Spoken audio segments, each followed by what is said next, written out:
today we have a Porsche 996 convertible, and the convertible stopped working. The hydraulic fluid started leaking out. So I'll show you what we replaced on this car, what we fixed. First thing is I'll just show you the pieces that we replaced. We replaced the left and right side main hydraulic rams. These started leaking, and what they do is they actually made a mess in front of the tire, just a hydraulic oil mess when these leak bad enough. Here is our hydraulic motor assembly. The reservoir for it is right down there on the bottom. So you see that plastic cylinder? That's the hydraulic fluid reservoir. So it doesn't hold very much. It only holds like, I don't know, maybe 4 ounces maybe. So it doesn't have to leak a lot of oil by the time you start hearing the motor sucking air, cavitating, and then whining.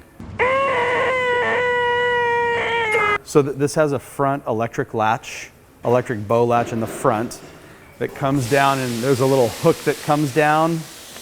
Right, the hook's not engaged right now, but this hook will come down and grab this piece, right? But we have this rear piece all torn apart so we can see what's happening inside. There's an electric motor that has 3 cables on it. This motor does 2 different things. It unlocks the rear storage compartment lid with this cable. And then with this cable, it spins this motor.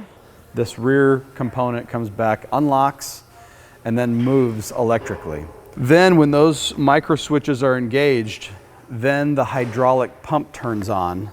A red and a blue line. These lines go to the direction of the hydraulic motor, of the hydraulic ram, I mean. If you kind of stand back right here, you can see it. It gets mounted right there. It goes all the way down there to the bottom. And then the same thing on the other side. There's another hydraulic ram that goes all the way down there.